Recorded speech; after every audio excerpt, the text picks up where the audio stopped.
Hi, and welcome to my channel. My name is Paul, and in this video, we'll be talking about the challenges of voter registration in Nigeria, and most especially, we'll be looking at a potential solution to this problem. The permanent voters card, or the PVC, is an identity card used to identify registered and eligible voters for elections in Nigeria.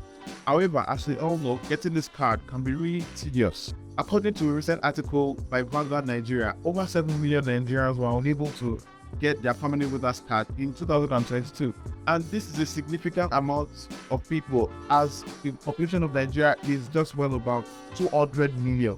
The long lines, the tedious process, and shortage of INEC staff officials all contribute to this problem. However, with technology on the rise and impacting every other area of our lives, I think that we need to start implementing that into our voting system. Just imagine a world where you don't have to take excuse from work or from school in order to go and register as a voter. Imagine a world where you don't have to stand on long queues in order for you to exercise your right. Imagine a world where with a few clicks on your mobile phone and on your laptop, you have become a registered voter and you are able to register for the next election. At the end of this video, I will show you how this is possible both efficiently and securely. If this is something that interests you, stay tuned to the end of this video.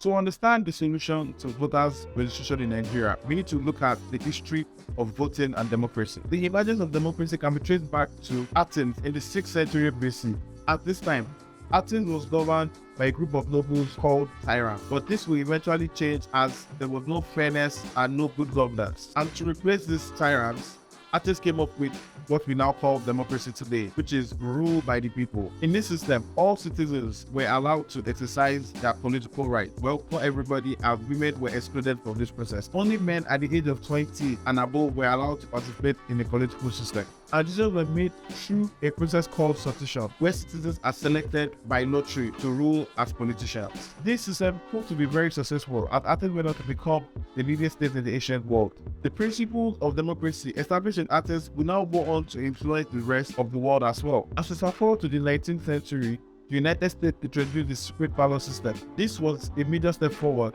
as it made sure that voters were kept anonymous and people are able to vote without fear of retaliation. By the 20th century, most of the world would go on to adopt the secret ballot system. Today, technology has become a very integral part of our lives, and I believe it is time for us to also make it an integral part of our voting system in Nigeria. As we have seen, the history of voting and democracy is a continuous evolution. In Nigeria, the current voting process has been in place for decades. Citizens must carry out registration, go to the INEC office, provide their personal information and biometrics, and sometimes requires you to come with an identity document like a birth certificate or international passport. After which you are issued a temporary voter's card, which you will turn in for a permanent voter's card.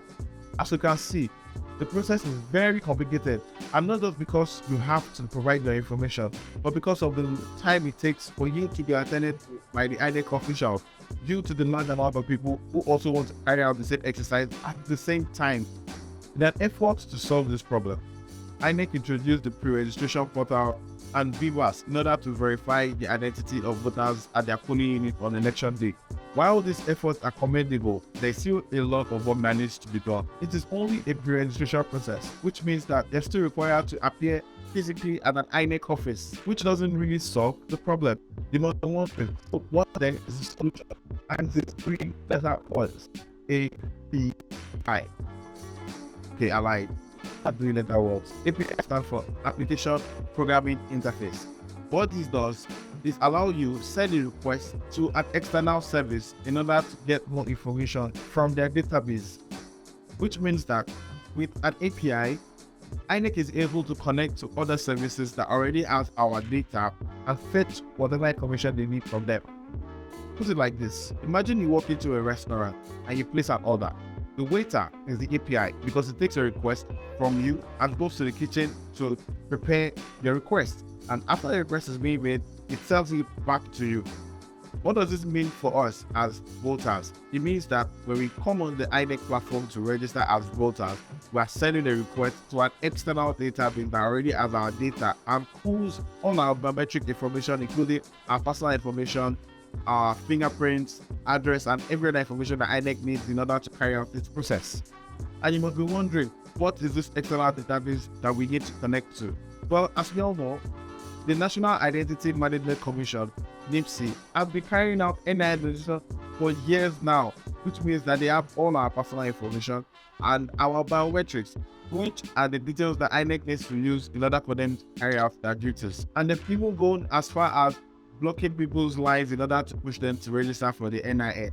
So the solution is for INEC to connect to the NIN database and get all our information, which will not require us to go to the INEC offices to provide them any longer. This will eliminate pre-registration and just take us to registration easily, and it will reduce the amount of queues that we have at INEC offices and the amount of staff that even INEC itself needs in order to carry out its duties. I knew you were going to ask the question, what happens to people who don't have smartphones or computers? Well, there you have it. It means that less people will be required to go to the INEC offices to carry out registration, which means that INEC can definitely focus on the rural area where they don't have access to internet or mobile phones or computers. With the new system comes new challenges, which means that we now have to start thinking about things like security, adoption, and awareness. Well, it means that INEC will need to invest a lot into making sure that the platform is secured, and this can definitely be done by hiring security experts like hackers in order for them to install encryption measures, firewalls, and other security tools that are used to secure platforms like this. Another challenge might be people who may be skeptical about using the platform to register for their voters card. But I believe with proper awareness and proper citizen education, people will encourage to use the platform, knowing fully well that it will take less time and it is more efficient. And in regards to the distribution of the voters card, which potentially could cause us to still go back to the INEC office, well, it is an opportunity for INEC and the government to partner with young people who have delivery businesses to deliver these cards to people's homes and provide adequate security for the delivery of those cards. It is important for us to face these challenges head on so that we can solve the issue of voter registration in Nigeria forever, and such that everybody who is eligible to vote is able to register and get their PVC at the right time. Online voters registration is a viable solution to the problem of voter registration in Nigeria. By connecting the PVC registration portal with the NIN database, they are able to get all our information with ease, and it does not only make it easier for us as citizens to register as voters, it also reduces the logistic cost for INEC as well, and also keep their staff safe in regards to recent news about burning INEC offices around Nigeria today. The voters registration process can be made efficient and more secure, and this will make the electoral process much more accessible and efficient for everyone. If you look at other countries who are already using this system, including the US, Australia, the UK, and Canada, we can see that this option is a viable solution. People in the US do not need to go to a physical office in order for them to carry out registration. All of them can be done online with the use of their social security number, which is very similar to the national identity number that we have in Nigeria.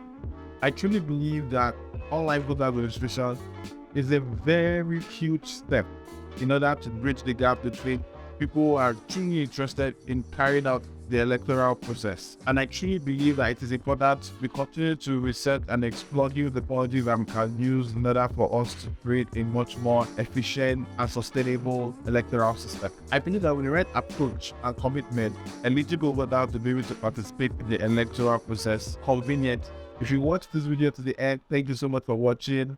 I'll see you in the next video. If you liked this video, click like. And if you want to see more content like this, click subscribe and press the bell button to be the first person to know when I release the next video. Online voter registration is a viable